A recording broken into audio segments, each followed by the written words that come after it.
Hi dears, ഇന്ന് നമുക്ക് വളരെ എളുപ്പത്തിലും വളരെ രുചിയോടും കൂടിയുള്ള ഒരു റെസിപ്പി ഉണ്ടാക്കിയാലോ. ഇതിനുവേണ്ടി നമ്മൾ എടുത്തിരിക്കുന്നത് തക്കാളിയും വെളുത്തുള്ളിയും പപ്പടവുമാണ്. വീട്ടിൽ തന്നെ നമുക്ക് എപ്പോഴും കിട്ടുന്ന കുറഞ്ഞ ചേരുവകൾ കൊണ്ടാണ് നമ്മളിത് ഉണ്ടാക്കിയിട്ടുള്ളത്. ഇതിൽ നമുക്ക് ലാസ്റ്റ് പപ്പടവും ചേർക്കുന്നുണ്ട്. ചോറിനും ചപ്പാത്തിക്കും എല്ലാറ്റിനും പറ്റിയൊരു സൂപ്പർ ഡിഷാണിത്. നമുക്കിതെങ്ങനെ ഉണ്ടാക്കുന്നത് നോക്കിയാലോ. കേരളീയ സദ്യകളിലൊക്കെ ഒഴിച്ചുകൂടാൻ പറ്റാത്തൊരു ഐറ്റമാണല്ലോ നമ്മുടെ പപ്പടം. നമുക്ക് പപ്പടം കൊണ്ട് പല വിധത്തിലുള്ള റെസിപ്പിയും ഉണ്ടാക്കിയെടുക്കാം. ഇന്ന് നമ്മളിവിടെ പപ്പടം ഇങ്ങനെ കട്ട് ചെയ്യുകയാണ് ചെയ്യുന്നത്. എന്നിട്ട് നമുക്കിതൊക്കെ ഒന്ന് പൊരിച്ചെടുക്കണം. വീട്ടിൽ കറി വെക്കാനൊന്നുമില്ലാത്ത സമയത്ത് നമുക്കിങ്ങനെയൊക്കെ റെസിപ്പികൾ പലതും വീട്ടിലുള്ള ഐറ്റം കൊണ്ട് തന്നെ ഉണ്ടാക്കിയെടുക്കാൻ കഴിയും. നമുക്കിതിനു വേണ്ടി ഒരു പാൻ അടുപ്പത്ത് വെച്ച് അതിലേക്ക് കുറച്ച് വെളിച്ചെണ്ണ ഒഴിക്കാം. വെളിച്ചെണ്ണ നല്ല രീതിയിൽ തന്നെ ഒന്ന് ചൂടായി വരട്ടെ. ചൂടായതിന് ശേഷം നമ്മൾ കഷ്ണങ്ങളാക്കി വെച്ച പപ്പട കഷ്ണങ്ങൾ ഇതിലേക്കിട്ട് ഒന്ന് പൊരിച്ചെടുക്കാം. ഇത്തരം നാടനും സിമ്പിളുമായ റെസിപ്പികൾ നിങ്ങൾക്ക് ആവശ്യമുണ്ടെങ്കിൽ ഈ ചാനൽ ഒന്ന് സബ്സ്ക്രൈബ് ചെയ്ത് ഫോളോ ചെയ്യാൻ നിങ്ങൾ മറക്കരുത്. ഓൾ എന്ന ബെല്ലൈക്കൺ എനേബിൾ ചെയ്താൽ ഞാൻ വിടുന്ന എല്ലാ വീഡിയോ നിങ്ങൾക്ക് ലഭിക്കുന്നതാണ്. കൂടാതെ വീഡിയോ ലൈക്കും ഷെയർ ചെയ്യാൻ ആരും ഒന്നും മറക്കരുത്. നമ്മുടെ പപ്പടം നല്ല രീതിയിൽ മുരിഞ്ഞ് വന്നിട്ടുണ്ട്. നമുക്കതൊക്കെ കോരിയെടുത്ത് ഒരു പാത്രത്തിലേക്കിടാം.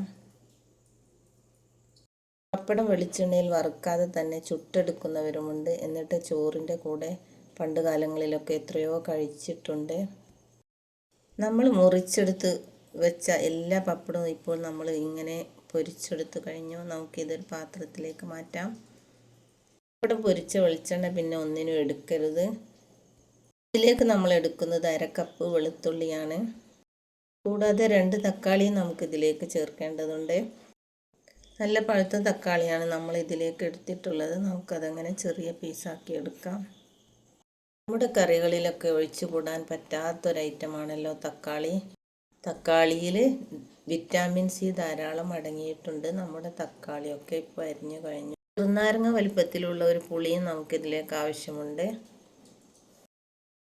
അടുത്തതായി നമുക്കൊരു മൺചട്ടി അടുപ്പത്ത് വെച്ച് അത് ചൂടായതിനു ശേഷം നമുക്കതിലേക്ക് കുറച്ച് വെളിച്ചെണ്ണ ഒഴിക്കാം. വെളിച്ചെണ്ണയും നല്ല രീതിയിൽ തന്നെ ചൂടായി വന്നിട്ടുണ്ട്.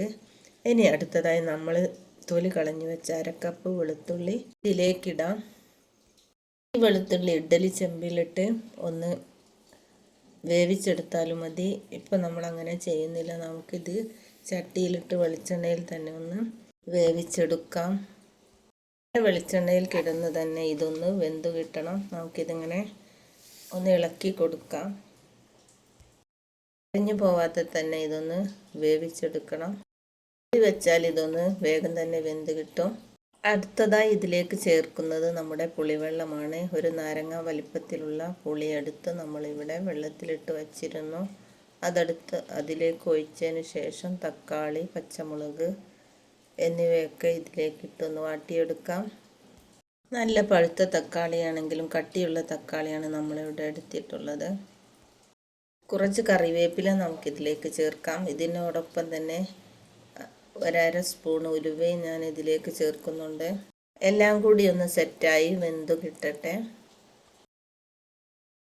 കുറഞ്ഞ സമയം ഇതൊന്ന് മൂടി വെച്ച് വേവിച്ചെടുക്കാം. ശേഷം നമ്മൾ ഇതിലേക്ക് 1 സ്പൂൺ കാശ്മീരി മുളക് ചേർക്കുന്നുണ്ട്. 1/2 സ്പൂൺ മഞ്ഞൾപ്പൊടിയും ഇതിലേക്കിടാം. എല്ലാം കൂടി ഇതിലൊന്ന് സെറ്റായി വേവിച്ചെടുക്കാം. ഇതിൽ നമ്മൾ ഇഞ്ചിയോ വെളുത്തുള്ളിയോ ഒന്നും ചേർക്കുന്നില്ല. ഇതിൻ്റെ മെയിൻ ഇൻഗ്രീഡിയൻറ്റ് വെളുത്തുള്ളിയാണ്.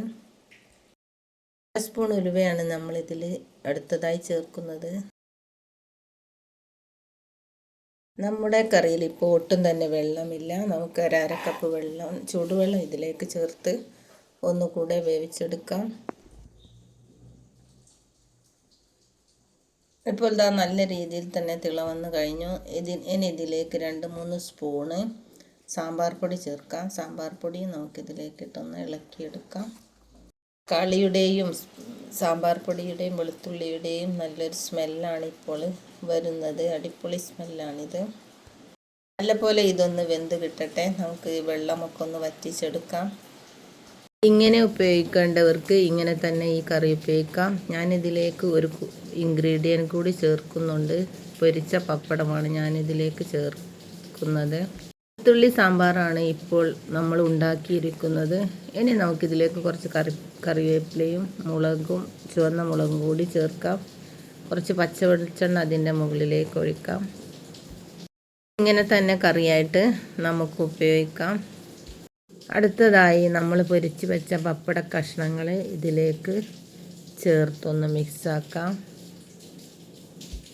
പപ്പടം ചേർക്കുന്നതോടെ നമ്മുടെ ഈ റെസിപ്പി ഒരു വേറെ ടേസ്റ്റായി മാറും. സാമ്പാർ പൊടിയുടെയും മുളക് പൊടിയുടെയും വെളുത്തുള്ളിയുടെയും തക്കാളിയുടെയും എല്ലാം കൂടിയുള്ള ഒരു അടിപൊളി ടേസ്റ്റാണിത്. പപ്പടം ഇതിലേക്ക് ചേർക്കുന്നതോടെ ഇതൊരു ഉപ്പേരിയായോ ഗ്രേവിയായോ മാറും. ഇനി നമുക്കിതിലേക്ക് കുറച്ച് കൂടി കറിവേപ്പില ചേർത്ത് ഒന്ന് സെറ്റാക്കി എടുക്കാം. ചോറിൻ്റെ കൂടെയോ ചപ്പാത്തിയുടെ കൂടെയോ ഇത് കഴിക്കാൻ വളരെ രുചിയാണ്. ഇതുപോലെ തന്നെ കഴിക്കാനും നല്ല ടേസ്റ്റാണ്. ഇങ്ങനെ ഒരു പ്ലേറ്റിലേക്ക് ഇതൊക്കെ നമുക്ക് കോരിയിടാം. എല്ലാവരും ഈ പുതിയ ഐറ്റം ഒന്ന് ഉണ്ടാക്കി നോക്കണേ. നമ്മുടെ വീഡിയോ വൈൻഡപ്പ് ചെയ്യാൻ സമയമായി. കണ്ടുകൊണ്ടിരിക്കുന്ന എല്ലാവർക്കും താങ്ക് യു.